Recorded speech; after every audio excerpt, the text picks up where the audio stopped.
Hello everyone, welcome to my YouTube channel. तो आज हम बात करेंगे कि आपकी सीटेट में दो भाषाएं पूछी जाती है और इन दोनों ही भाषाओं पर आपको अपनी पकड़ किस तरीके से बनानी है। अगर एक बार आपकी भाषा पर पकड़ बन जाती है तो आपके 60 नंबर पूरे में से पूरे भाषा में ही आ जाते हैं।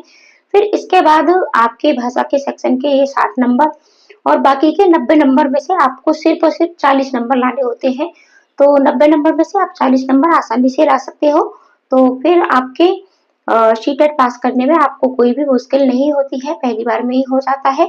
और जबकि सीटेट में एक बार आपकी भाषा पर पकड़ बन जाती है तो फिर आप 120 से 130 प्लस नंबर आसानी से लेके आ सकते हो। तो भाषा के सेक्शन पर आपकी कैसे पकड़ बनेगी, दोनों ही पेपरों की बात करेंगे आज हम, दोनों ही लैंग्वेज की बात करेंगे। तो आपके कुछ आज हमने महत्वपूर्ण टॉपिक लिए हैं, इन महत्वपूर्ण टॉपिकों को आपको पढ़ना है, आपको क्लियर करना है। भाषा में पूरे आपको 60 नंबर, ठीक है, आपकी जो 60 नंबर की भाषा आती है तो 60 में से 60 नंबर किस तरीके से आप ला सकते हो। वीडियो को एंड तक अवश्य देखना, चैनल को सब्सक्राइब भी कर लेना और शेयर भी करना आप बिल्कुल ना भूलें। तो देखो, सबसे पहले बात करते हैं भाषा की। तो आपकी दो भाषाएं पूछी जाती हैं, ठीक है, लैंग्वेज आपकी फर्स्ट और लैंग्वेज आपकी टू। और ये आपकी दोनों ही पेपर फर्स्ट और पेपर टू यानी दोनों में ही ये आपकी पूछी जाती है। अब देखो, इनके आपके प्रश्न यहाँ से कैसे बनते हैं। तो इसके लिए आपको पेपर, ठीक है, फर्स्ट और सेकंड दोनों में ही आपको गद्य और पद्य देखने को मिलेगा, यानी एक गद्यांश मिलेगा और एक पद्यांश मिलेगा। और ये गद्य और पद्य आपको सिर्फ और सिर्फ फर्स्ट भाषा में देखने को मिलेंगे, यानी लैंग्वेज 1 में देखने को मिलेगा। और लैंग्वेज 2 में सिर्फ और सिर्फ आपको दोनों गद्य मिलेंगे। तो यानी 15 नंबर, ठीक है, 15 नंबर आपके एक गद्यांश और पद्यांश से आपके 15 नंबर आएंगे। तो यहाँ क्या होगा कि आपको एक गद्यांश दिया होगा, एक काव्यांश दिया होगा, कविता दी गई होगी, वहां से आपको प्रश्नों को छांटना होगा, गेन करना होगा, ठीक है। तो 15 नंबर आपके सिर्फ यहाँ से बनते हैं। तो इसके लिए आपको ज्यादा से ज्यादा पीवाईक्यू के प्रश्नों की प्रैक्टिस करिएगा, प्रश्नों को छांटना सीखिएगा। इसके बाद व्याकरण की बात करते हैं। तो देखो, ज्यादा ग्रामर बेस आपका कुछ भी नहीं पूछा जाता है, लेकिन ऐसा भी नहीं है कि आपका ग्रामर से कुछ भी नहीं पूछा जाता है। आपके दो प्रश्न, ठीक है, दो प्रश्न ग्रामर से पूछ लिए जाते हैं। तो और वो कहाँ से पूछे जाते हैं, वो आपके इन्हीं गद्य और पद्य में पूछे जाते हैं।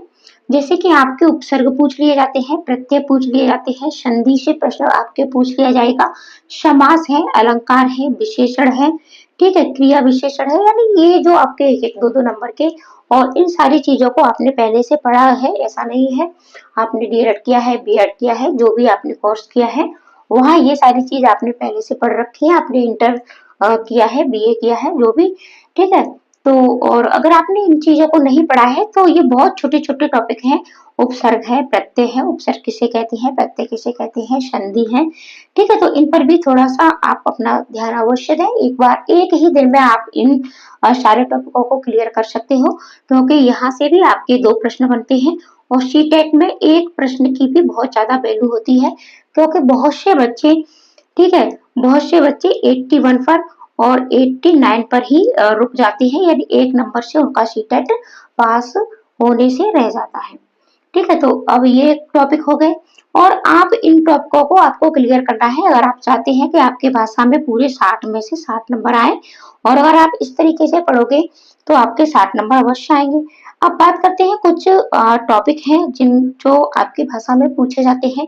जैसे कि आपकी बहुभाषिकता है, बहुभाषिकता से प्रश्न आपके अवश्य पूछे जाते हैं। बहुभाषिकता क्या है और बहुभाषी कक्षा कच्छ क्या है, ठीक है, इस सब पर वीडियो भी आपको चैनल पर मिलेंगी।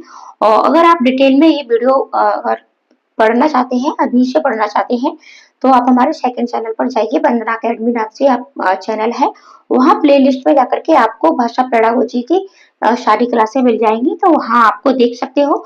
या फिर मैं बस इसकी प्लेलिस्ट मैं डिस्क्रिप्शन में डाल दूंगी, तो वहां से आप देख सकते हो, ठीक है। जैसे बहुभाषिकता से प्रश्न आपके बनते हैं, आकलन से प्रश्न बनते हैं आपके, पुस्तकों की भूमिका, इन टॉपिकों को आप सर्च करिएगा, कहीं से भी आपको कोई कोर्स लेने की जरूरत नहीं है।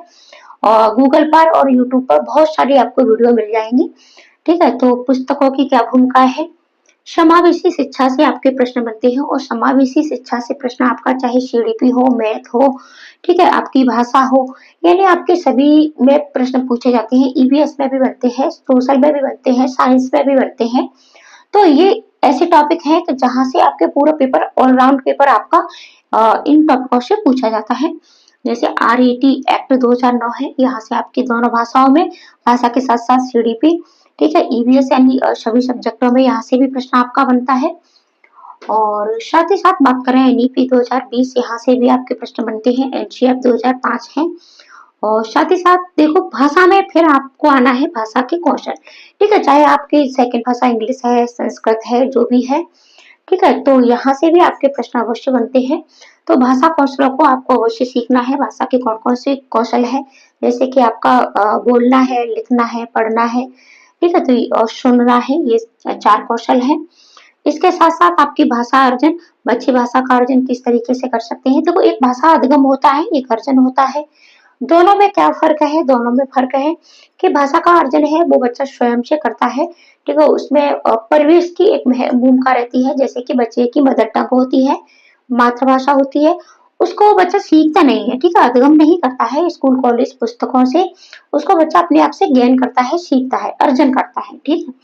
और भाषा अधिगम जिसको स्कूल यानी विद्यालय में सीखा जाता है, वो आपका भाषा का अधिगम होता है। मूल्यांकन से भी प्रश्न आपके बनते हैं। तो ये कुछ टॉपिक है जहाँ जहाँ से आपके प्रश्न भाषा में बनते हैं। साथ ही साथ अब इन सारे टॉपिकों को आप पढ़ सकते हैं यूट्यूब पर जाकर के, और वहाँ एक एक टॉपिक को क्लियर करिएगा, इनको नोट कर लीजिएगा आप सारे टॉपिकों को, और डेली एक टॉपिक अपना क्लियर करिएगा। देखो ज्यादा नहीं है आपकी पेडागोजी, और पेडागोजी के जो भी आपके 15 प्रश्न हैं, तो वो 15 प्रश्न आपके इन्हीं टॉपिकों से पूछे जाते हैं। और इसके लिए देखो और भी आपके टॉपिक है, तो उन टॉपिकों को आप कैसे क्लियर करोगे ज्यादा से ज्यादा, इसके लिए आपको क्या करना है, इसके लिए आपको पीवाईक्यू की प्रैक्टिस लगानी है, प्रीवियस ईयर्स की, ठीक है, प्रीवियस ईयर्स की प्रश्न की ज्यादा से ज्यादा प्रैक्टिस लगाइए। तो यहाँ से आपके ये जो 15 नंबर पेडागोजी के हैं, ठीक है, और 15 नंबर आपके गद्यांश और पद्यांश से पूछे जाते हैं। तो जब भी आप पीवाईक्यू लगाएं, तो जो भी आपके पेडागोजी के प्रश्न आते हैं, तो वहां आप इस तरीके से देखें कि प्रश्न आपके किस टॉपिक से बन रहे हैं। जैसे बहुभाषिकता से बनते हैं, भाषा कौशलों से बनते हैं, ठीक है, और इसके साथ साथ आपके जीन प्याजे हैं, ठीक है, जीन प्याजे हैं, और बाइगोस्की है, जीन प्याजे, बाइगोस्की, और इसके साथ साथ आए आपके नोम चोम्स्की। तो देखो नोम चोम्स्की, इन तीनों से भी भाषा में आपके प्रश्न अवश्य पूछे जाते हैं। तो आपके एक एक दो दो प्रश्न यहाँ से भी पूछ लिए जाते हैं, एक एक प्रश्न भी बनेगा, तब भी इन तीनों से आपको 3 प्रश्न पेडागोजी के देखने को मिल जाएंगे, ठीक है। तो पेडागोजी के ये कुछ टॉपिक हैं जो हमने आज आपको बताए हैं, और डेली ऐसी ही वीडियो चैनल पर आपको मिलती रहती है कि किस तरीके से तैयारी करनी है, और कौन कौन से महत्वपूर्ण टॉपिक है, सारी तैयारी भी चैनल पर कराई जाएगी। और आप हमारे चैनल को सब्सक्राइब करें, वीडियो को शेयर करें, तो पीवाईक्यू की प्रैक्टिस ज्यादा से ज्यादा लगाएंगे। जितनी आप पीवाईक्यू की प्रैक्टिस लगाओगे, आपके पेडागोजी पर पकड़ बनेगी, पकड़ के साथ साथ आपके टॉपिक भी पता चलेंगे, प्रश्नों का लेवल पता चलेगा, गद्यांश और पद्यांश प्रश्न आप कैसे छांट सकते हो ये भी आप सीखोगे। और साथ ही साथ आप ज्यादा से ज्यादा पीवाईक्यू लगाओगे, तो आप टाइम मैनेज करना सीख जाओगे, ठीक है, आप टाइम मैनेज करना सीख जाओगे। और सीटेट में सबसे ज्यादा मेन चीज टाइम की ही होती है, क्योंकि बहुत से बच्चे बहुत स्टडी करते हैं, स्मार्ट स्टडी करते हैं, हार्ड वर्क करते हैं, लेकिन जब एग्जाम हॉल में, ठीक है, एग्जाम हॉल में वो अपना टाइम मैनेज नहीं कर पाते। जैसे कि आपके 1 से 50 प्रश्न पूछे जाते हैं, तो इन 1 से 50 प्रश्नों में से वो मात्र 1 से 20, 1 से 30 तक ही पहुंच पाते हैं, इससे आगे के प्रश्नों पर वो नहीं पहुंच पाते हैं, ठीक है। तो इसलिए टाइम मैनेज करना भी आप सीखते हो। और पीवाईक्यू सिर्फ आपको भाषा के ही नहीं लगाने हैं, आपको प्रत्येक सब्जेक्ट के ज्यादा से ज्यादा पीवाईक्यू लगाइएगा, और अपनी प्रैक्टिस करिएगा, टॉपिक भी क्लियर करते जाइएगा। साथ ही साथ आपको अपना सिलेबस डाउनलोड करना है, लिखना है अच्छे से, हर रोज एक टॉपिक लीजिएगा, उठाइएगा, पढ़िएगा, और संबंधित अपना पीवाईक्यू लगाइएगा। तो ऐसी ही वीडियो चैनल पर डेली आपको मिलेगी। प्लीज चैनल को सब्सक्राइब करें, हमें सपोर्ट करें।